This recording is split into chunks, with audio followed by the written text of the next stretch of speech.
30 confirmed infections that has led to 50 deaths. Indeed, fellow Kenyans, it is disturbing to note that close to 30% of these recorded deaths occurred at home. I'll take this opportunity on behalf of all Kenyans to send my heartfelt condolences to the families and friends of those that we have lost to this pandemic. The life of every single Kenyan is precious. And I, together with millions of Kenyans, mourn the lost dreams that have been cut short so suddenly by this disease. We all emphasize with the tears and misery of those that have been left behind, and we pray that God will take them into his embrace and continue to comfort their loved ones. On a more positive note, I am delighted to note that due to the dedication and commitment of our healthcare workers, we have discharged some 301 individuals from our health facilities, all having registered full recovery since the onset of this pandemic, and there are now 481 cases that are currently undergoing treatment. I want to thank, once again, the dedicated and skilled Kenyans who are working around the clock to keep our infections relatively low so far. And I also want to thank the tens of millions of Kenyans who are adhering to the health, hygiene, and social distancing measures that have been put in place by our health officials. Fellow Kenyans, if we had not taken tough steps, the Public Health Emergency Operations Center calculates that there would be many thousands of infections across the country, and indeed many more fatalities. It is, however, clear that we have still to deliver a fatal blow to this enemy that has afflicted our country and the world at large. In the last week, we have unfortunately witnessed an increased number of imported cases among individuals crossing into the country through our borders. And these new areas have become a matter of grave concern to us. Among the positive cases that have been registered in the country this last week, a total of 43 cases have recently crossed the border from neighboring Somalia and Tanzania. As of yesterday, the cases that have crossed the border were distributed as follows. Wajir had 14 cross-border cases. Zebania had 10 cross-border cases. Namanga had 16 cross-border cases. Lunga Lunga had 2, and Loitoktok 1. These 43 cases represent almost a quarter of the 166 confirmed infections during this last week. Further to this, 78 truck drivers who are foreign nationals tested positive for COVID-19, they were denied entry into our territory at different border crossings. If we had not undertaken that intervention, the imported cases through our borders would today have accounted for more than 50% of this week's infections. Within our borders, infections have now spread to 22 of our 47 counties. These numbers and the spread of infection clearly indicate that if no action is taken, all the gains already achieved in combating this pandemic will undoubtedly be lost. I want to be very plain today, and I want every single Kenyan to understand what is our immediate future. We have a brutal and unforgiving enemy in our midst. This enemy is trying to gain entry using every door, every window, every crack. He's asking every single Kenyan to sneak him in so that he can attack all of us. He multiplies his forces rapidly, with one infected person able to infect dozens of others if insufficient measures are not put in place. Of all of us, if we do not heed to the dangers and behave accordingly, a lot shall be lost, as we have seen in other parts of the world. Given enough opportunities, this enemy will lay waste to our families, to our children, our parents, our neighbors, and our friends. He will find the least aware amongst us and use them to carry his fateful disease to our most vulnerable. Today, globally, this disease has claimed over 300,000 innocent lives. And as of this morning, over 4.7 million infections have been recorded across the globe. In some instances, we have seen this disease grow from just a few hundred cases to hundreds of thousands of cases in the space of a month, causing tens of thousands of fatalities.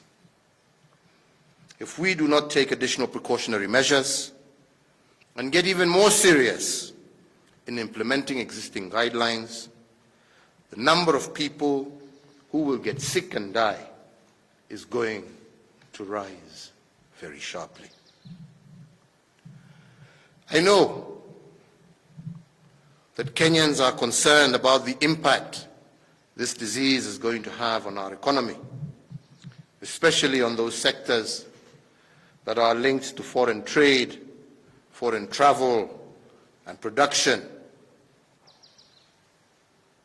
And even though the measures we are putting in place are inconvenient to all of us, the far worse outcome, fellow Kenyans, is for this pandemic to grow out of control.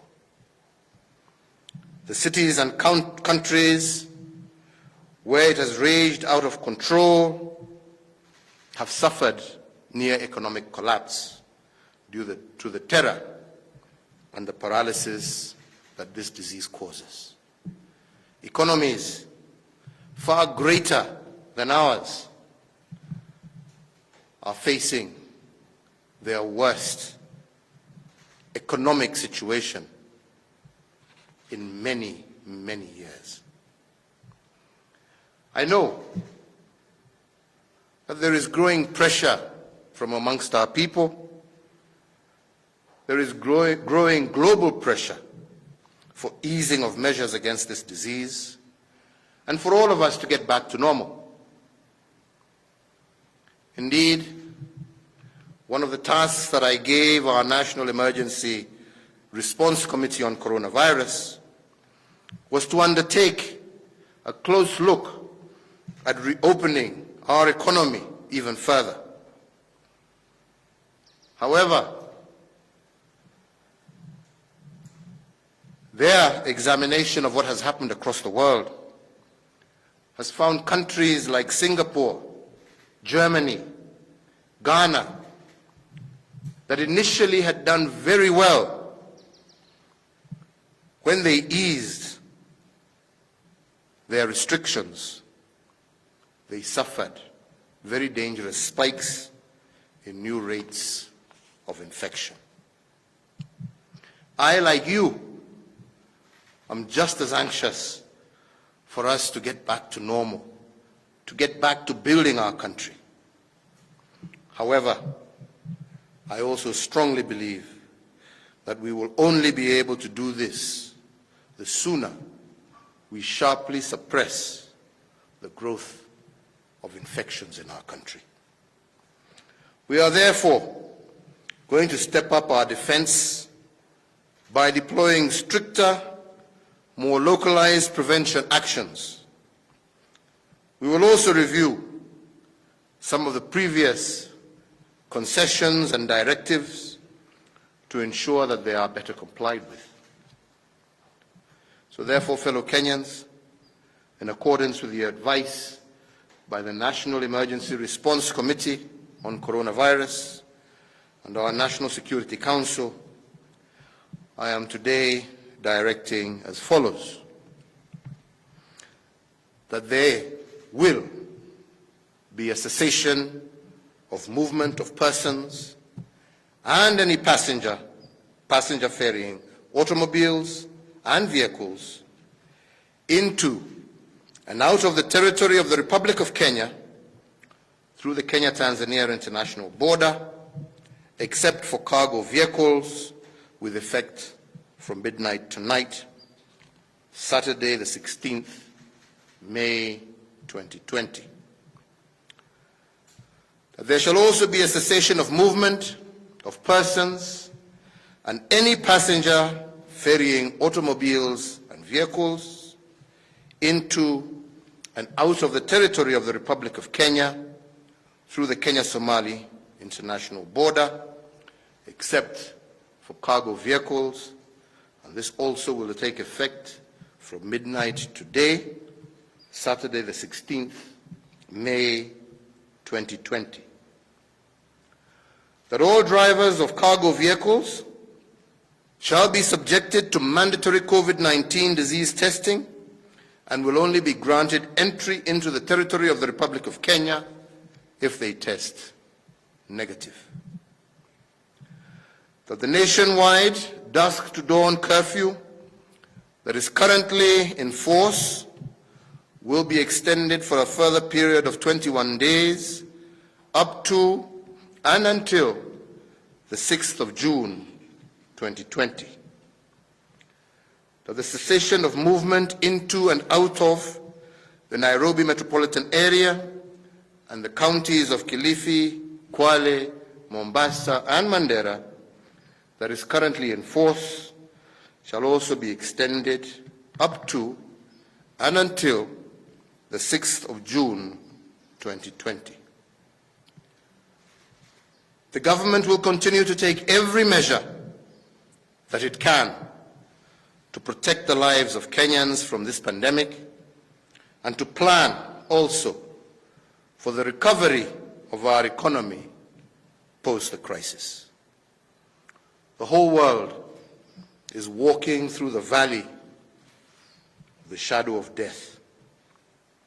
However, I know and I believe that with God's favor and strength, and with the firmness and resolve of our nation, as well as the fidelity of each and everyone in keeping the enemy at bay, God's enduring grace will see us into the light. We will emerge knowing that we have a mighty strength in our unity, and our resilience as a people shall see us through this most difficult period. Nataka kumaliza kwa kusema kwa wenzangu, tulianza kupambana na huu ugonjwa karibu miezi 2 iliyopita.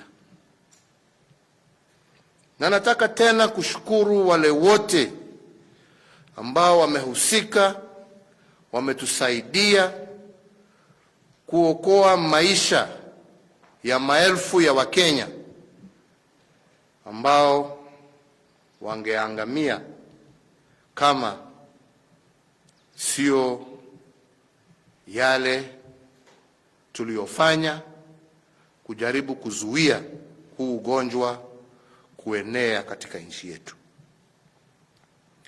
Najua wenzangu ya kwamba wengi wanaona kama wamechoka na wangependa maisha irudi vile ilikuwa. Lakini wenzangu, na mimi sitaki niwadanganye, wale ambao wamekataa kuona huu ugonjwa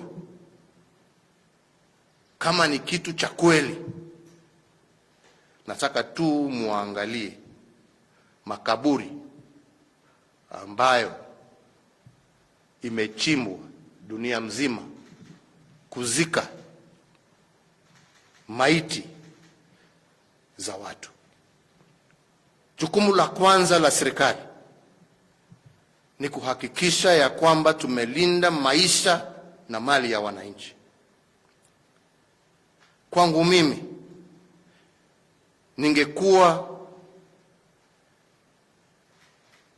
nimewaangusha Wakenya nisipowaambia wenzangu ukweli vile ulivyo. Huu ni ugonjwa ambao unachukua maisha. Tukisema ya kwamba wenzetu, kama umetoka eneo ambao ugonjwa ni mwingi, jameni, kaa utulie na upige report kwa maofisa wa afya, lakini usichukue jukumu la kwenda kupeleka huu ugonjwa kwa wenzako, jamii, familia, baba, babu, mama, nyumbani, mtu ambaye hana hatia yoyote isipokuwa kukupenda na kukaribishe kwake, na wewe umwachie ugonjwa na uweke maisha yake hatarini. Nataka niwaeleze kuhusu kijana moja, kwa sababu yeye alikuwa amejiona yeye ameshinda askari, ameponyoka, amepita roadblocks. Ametoka kutoka Mombasa, ameenda mpaka Gadhiani, Machakos, na anajipigia makofi ya vile amefaulu kufika Gadhiani, pahali ambapo huo ugonjwa hukuwa umesikika. Ameambukiza dadake, na hatujui ni watu wangapi huko Gadhiani ambaye sasa dadake pia ameambukiza. Kujipenda kulipo kupenda wale ambao wanakupenda. Wenzangu, mimi nataka niwaambie ya kwamba huu ugonjwa ni hatari, na yale masharti ambayo tumetoa lazima tuyatimize kama Wakenya, na sio tu kwa sababu tunataka kuumiza mtu yeyote.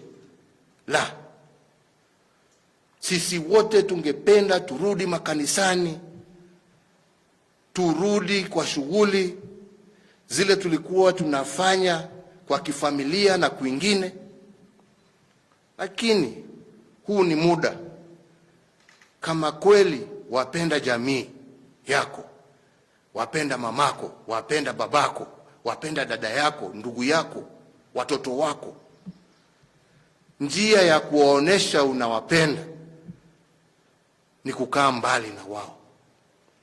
Na ndipo mimi nashukuru makanisa, misikiti, mapadre, maimams na mapasta wetu ambao wameendelea wakijua taabu ya huu ugonjwa, lakini kupitia runinga, internet na mambo mengine waendelea kuhubiri na kutupatia neno la Mungu na kutuweka sisi wote wa Kenya mbele ya mikononi ya Mwenyezi Mungu atuondolee hii shida. Tungependa pia tukutane kila siku kwa makanisa, kila Jumapili vile tulikuwa tunaenda, lakini kwa sasa jameni, hatuwezi. Na tumewaambiwa na wataalamu wote dunia mzima ya kwamba njia pekee ya kujikinga na huu ugonjwa ni kila mmoja wetu awe anavaa hizi masks ambazo tunajaribu sana kusambaza kwa kila Mkenya awe na moja, awe anaweza kuwa anavaa, ya kukaa mbali mita 2 kwa mwenzako, kwa kusafisha mikono yetu kila siku na kila saa mbele ya kuingia shughuli zetu mbalimbali. Na tumejaribu sana, kwa sababu bado sehemu nyingi za uchumi wetu tumeweza kuziwacha ziendelee,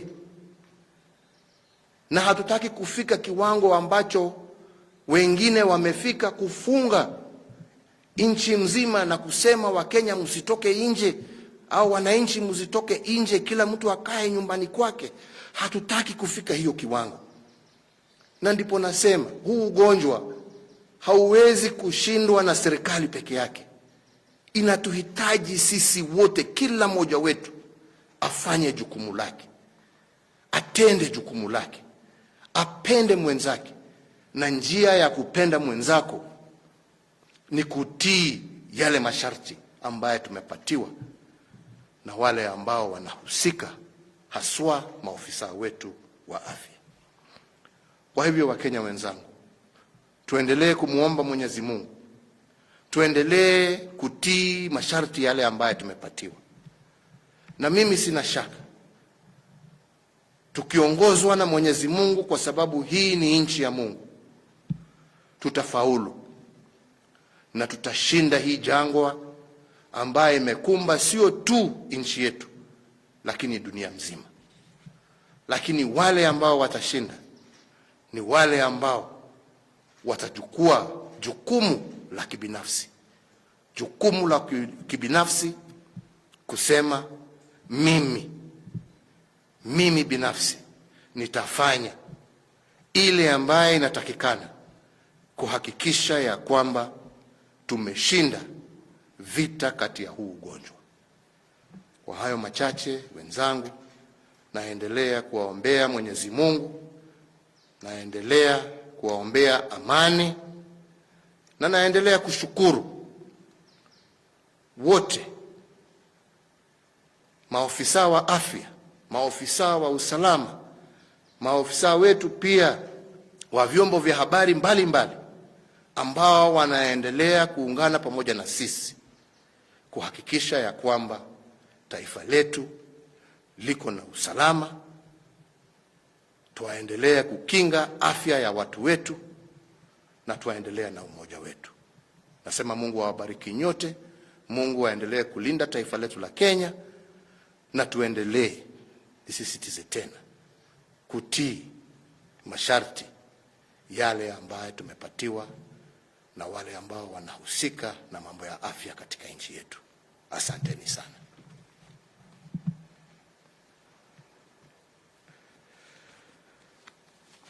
Okay.